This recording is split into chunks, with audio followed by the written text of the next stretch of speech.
예전에 제가 읽었던 그 신문 기사 중에 여러분 연애 감정이 생물학적으로 얼마나 갈 것 같으세요?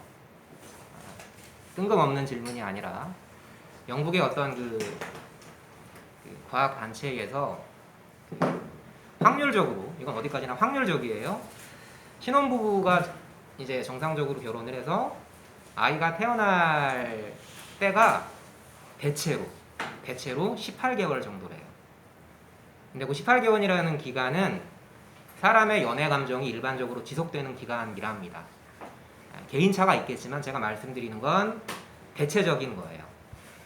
근데 제가 왜 서두에 이 말씀을 드리냐면 저는 이제 가끔 말씀을 뭔가 새롭게 느낌이 오는 말씀이 없을까라는 걸 고민을 하는데 뭐 그냥 한번 들어보세요. 제가 히브리서 13장 14절에 이런 말씀이 있더라고. 우리가 시작할 때에 확신한 것을 끝까지 견고히 잡고 있으면 그리스도와 함께 참여한 자가 되리라.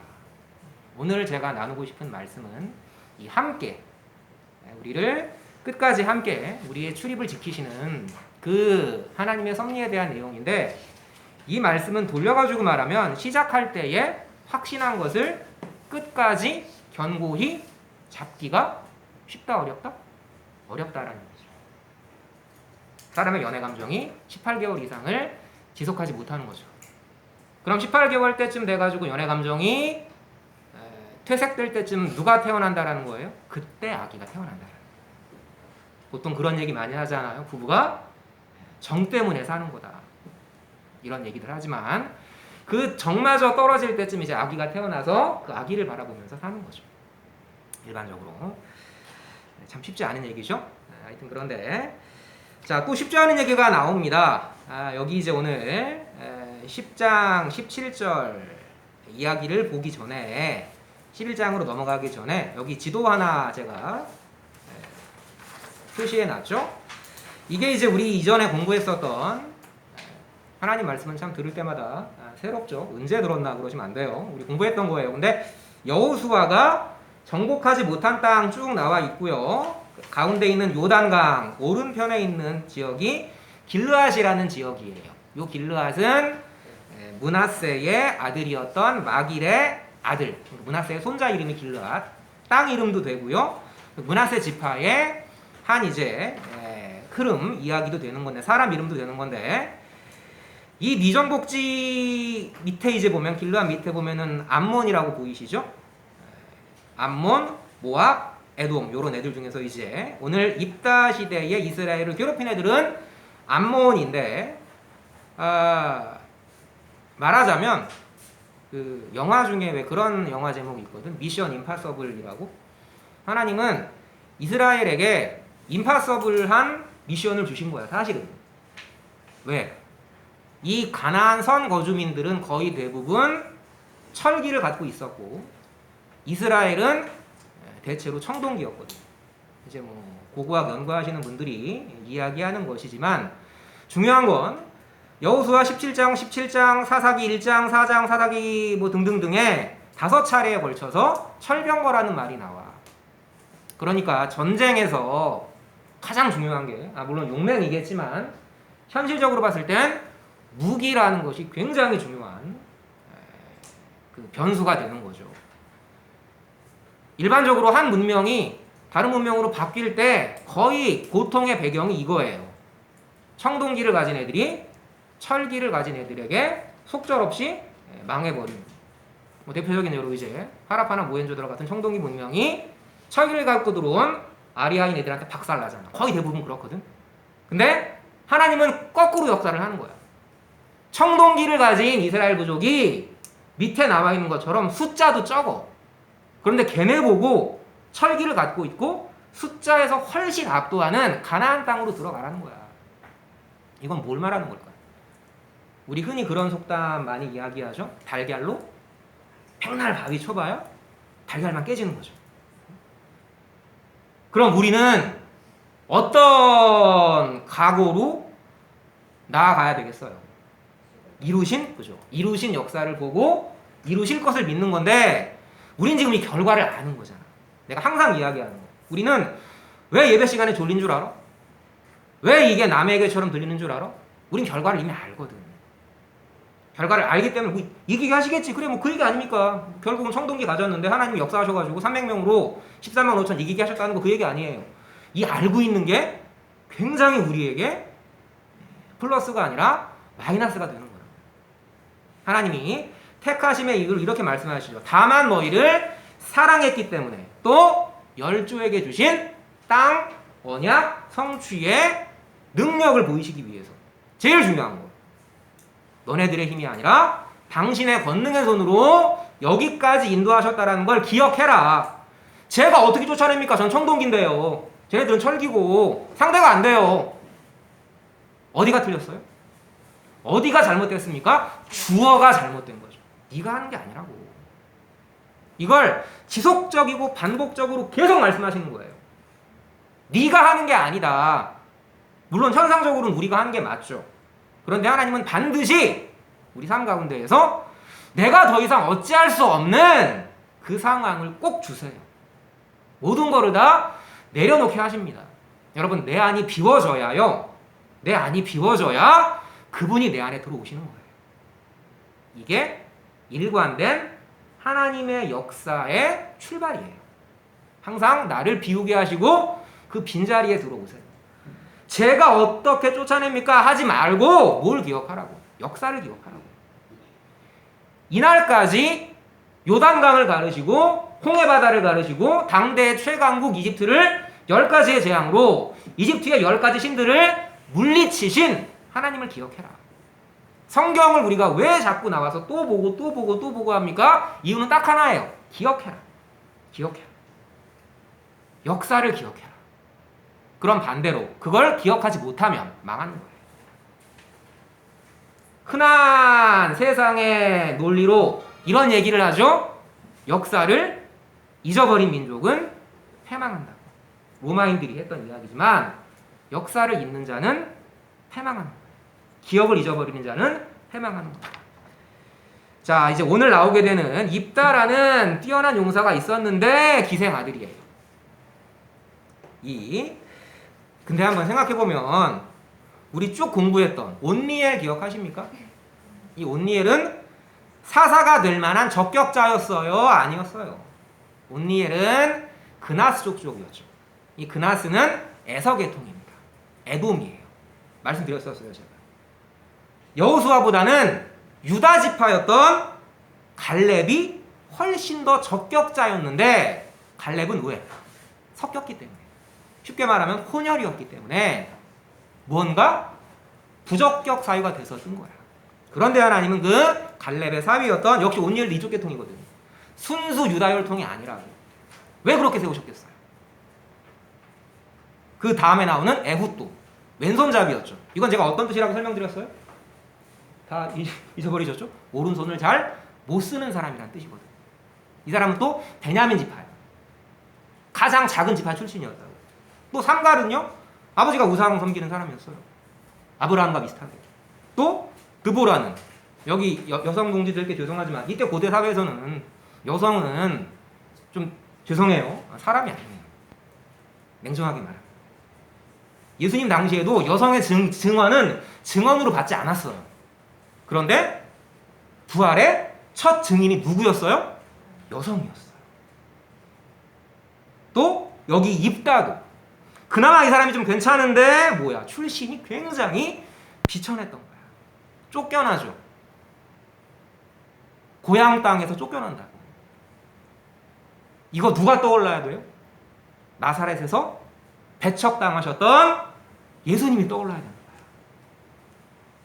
또 예수님이 어떤 사람들과 함께 했을까? 오른쪽에 만화 보세요. 보시면 요게 약간 두 가지 측면이 있는데 잡류라는 것은 해석이 두 가지예요. 하나는 타락한 불량배란 뜻도 되고 또 하나는 가난한 떠돌이란 뜻도 됩니다. 근데 저는 개인적으로 이 두 가지 다일 거라고 생각해. 다윗이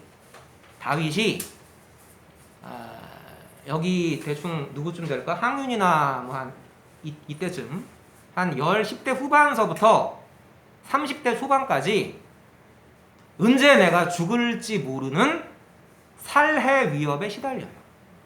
하루가 아니라 약 10년에서 13년 가까이. 가장 좋은 나이 때. 꽃피는 청춘 시절에 계속 살해 위협에 시달린다고. 여러분, 미쳐야 정상이에요? 안 미쳐야 정상이에요? 미쳐야 정상이야. 그런데 그 다윗이 잘못한 거는 국가를 위해서 자기 장인 사울을 위해서 충성한 죄밖에 없는데 장인 사울은 계속 이 다윗을 죽이려고 그 안에 사단의 영이 자꾸 사울을 찔렀던 거죠. 그래서 이 다윗이 아둘람이라는 동굴에 숨어요. 이 아둘람이라는 말은 피난처란 뜻입니다. 여기서 다윗이 그 살해 위협에 시달리던 엄청난 정신적인 스트레스도 스트레스인데 문제는 뭐야? 이 다윗에게 오는 거야, 사람들이. 어떤 사람들이요? 정치적으로 사울에게 핍박받던 사람들. 어떤 사람들이요? 세상에서 가진 것들을 잃어버린 사람들. 어떤 사람들이요? 고통스러운 사람들. 이런 사람들이 다윗에게 오는 거야. 우리 흔한 말로 이런 얘기하죠. 내 코가 석자라. 다윗은 지금 내 코가 석자야. 그런데 여러분 혹시 그런 거 아십니까? 기부하는 사람들 있잖아. 상당수가요. 네 코가 석자인 사람들이에요. 그런데 그런 사람들이 기부를 해요. 성경에서 단적으로 어떤 사람들이었어요? 마케도니아 교회 사람들. 자기네 코가 석자인데 거기서 예루살렘 교회를 위해서 연부하겠다고 나서는 거예요. 여러분 이 위로가 진짜입니다. 다윗은 아둘람 동굴에서 위로받아야 하는 상황인데 거기서 다른 사람들을 위로했던 거야. 수십 번 죽을 위기를 넘겼던 바울인데 그 바울은 내 코가 석자인데도 다른 사람들을 위로했죠. 여러분 이게 진짜 위로입니다. 이 입다도 마찬가지였어요. 이런 가난한 떠돌이들, 갈 곳 없는 사람들, 입다처럼 넌 출신이 비천해 라고 쫓겨난 사람들. 누구처럼요? 이 땅에 비천하게 오셨던 예수님처럼. 내가 이야기했잖아. 예수님 태어나신 말구유는 이 나무도 아니야. 돌 말구유라고. 애기 태어나자마자 거기 눕히면 입 돌아가는 거라고. 거기 태어나셨어요. 여러분 이거 하나만 봐도 답 나오는 거 아닙니까? 우리가 어떻게 살아가야 될지, 왜 예수님이 차디찬 돌구유에 눕혀지셨는지 이거 하나만 봐도 답이 나오는 거라고. 그렇게 괴롭게만 살자는 건 아니지만 우리가 어디에 방향을 두고 살아야 할지. 자, 그래서 천대와 멸시와 고독 중에서 하나님은 입다에게 믿음과 인내와 기다림을 주셨던 거예요. 반드시 하나님은 정하신 때에 회복하신다. 천하 범사의 모든 일의 기한, 끝날 때가 있다라는 거야. 어떤 끝날 때? 목적이 이룰 끝날 때. 천하 범사의 기한이 있고 반드시 목적이 이룰 때가 있다고 전도서 기자가 3장 1절에서 말씀하시는 것처럼, 그럼 그 목적은 뭐예요? 입 돌아가라고? 예수님 입 돌아가라고 돌 말구유에 태어나게 하셨습니까? 아니었죠. 입 다 죽으라고 하나님이 쫓아내셨어요? 아니었어요.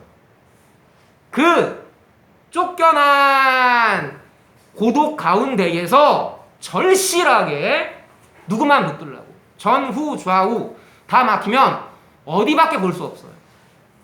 하늘밖에 볼 곳이 없죠. 에스겔 선지자가 그랬던 것처럼 그발 강가에서 바라볼 곳은 하늘밖에 없는 거야. 이 상황에서 하나님은 반드시 우리를 회복시키시고 그 과정 속에서 성장시키시며, 아, 이런 처절한 상황에서도 하나님이 나와 함께 하시는구나 라는 걸 더 절실하게 느껴지게 하세요. 그리고 그 이후에 반드시 주신 회복 가운데에서, 아, 이게 정말 감사한 거구나. 자유를 빼앗겨 본 사람들만 자유의 참 가치를 알죠.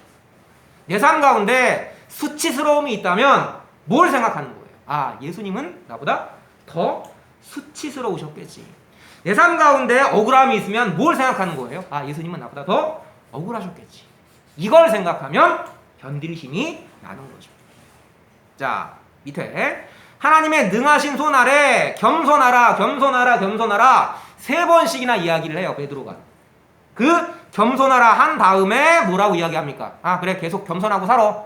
찌그러져 살아. 아니에요. 때가 되면 반드시 너희를 높이시리라. 우리 한번 따라해 볼까요? 때가 되면 너희를 높이시리라. 때가 되면 너희를 높이시리라. 이거 바라보셔야 되는 거예요. 말씀을 지나치게 고난, 극복 이런 것만 보게 되면 사람이 약간 이상해져요. 제가 그랬었고. 아니에요. 하나님은 반드시 정하신 때에 우리를 높이십니다. 전제 조건은요, 낮아져야 돼요. 그 이후에 무슨 이야기를 하는 거예요? 염려를 다 주께 맡기라. 옛날 성경에는 맡겨 버리라 라고 되어 있어요. Cast all your anxiety upon him. 그에게 다 던져버리라는 거야. 네가 붙들고 있지 말고. 우리 잘 알고 있는 말씀이죠. 수고하고 무거운 짐진 자들아 다 내게로 오라. 내가 너희를 쉬게 하리라. 능력도 안 되면서 예수님이 나한테 다 와라 그러실까요? 아니라고. 제발 좀 믿고 맡기라고. 던져버리세요. 세상에서도 있잖아, 얘들아. 그런 얘기 있잖아.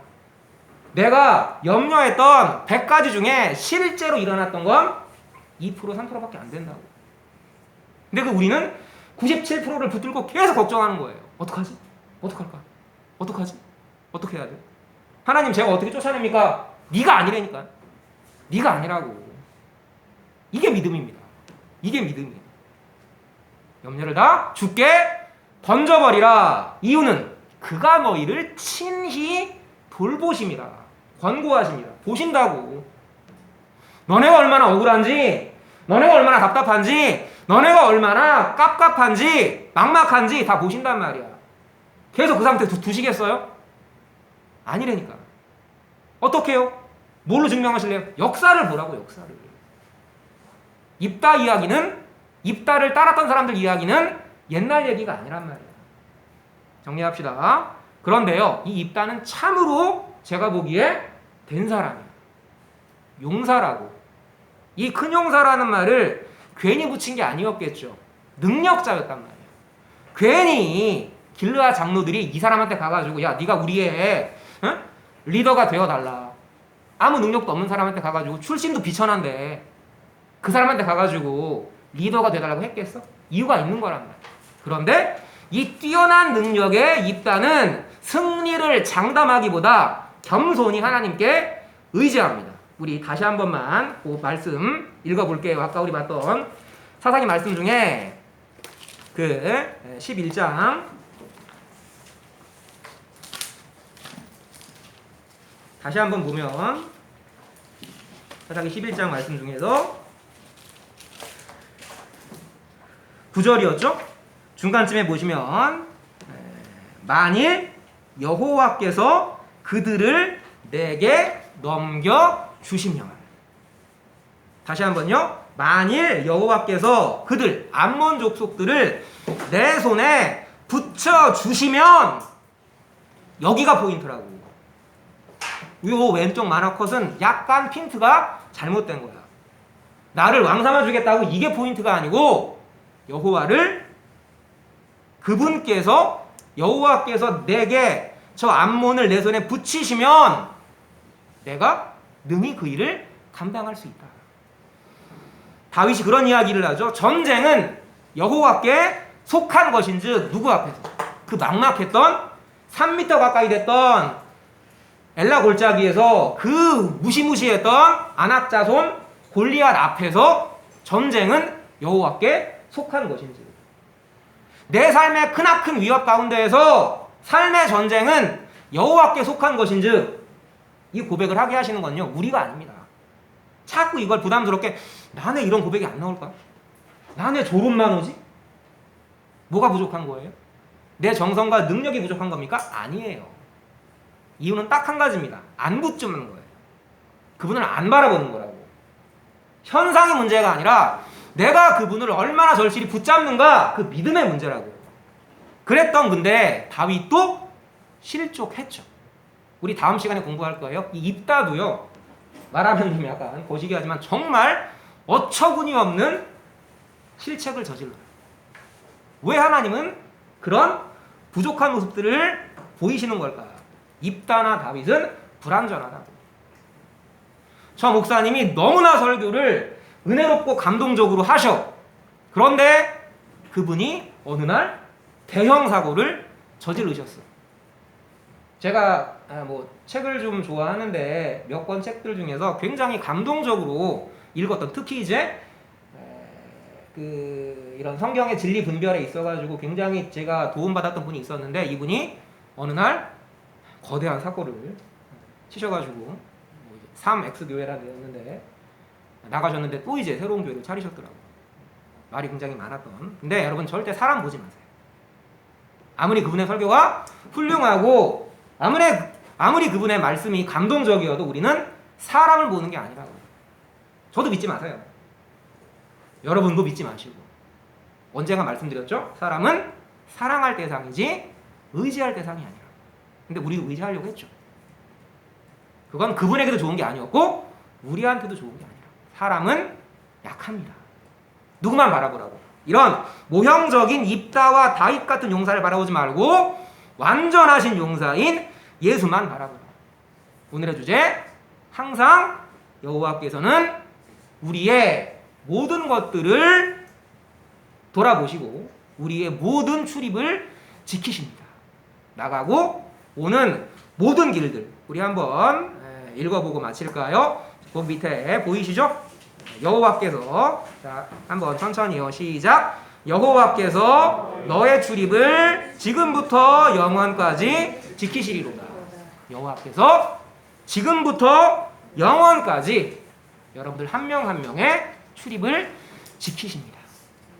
역사를 통해서 우리가 이 교훈을 나의 교훈으로 성령께서 깨닫게 하실 때 우리 삶에 두려움이 사라지고 우리 삶에 참된 해답이 있으리라고 확신하면서 기도하고 마치도록 하겠습니다.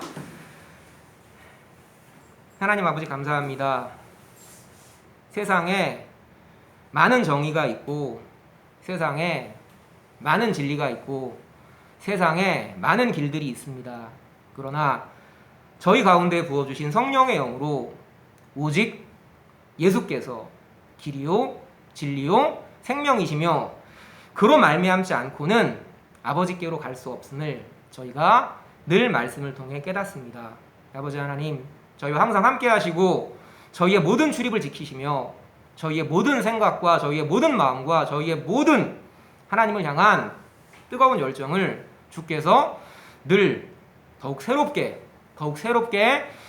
저희에게 큰 감동으로 채워주시기를 믿습니다.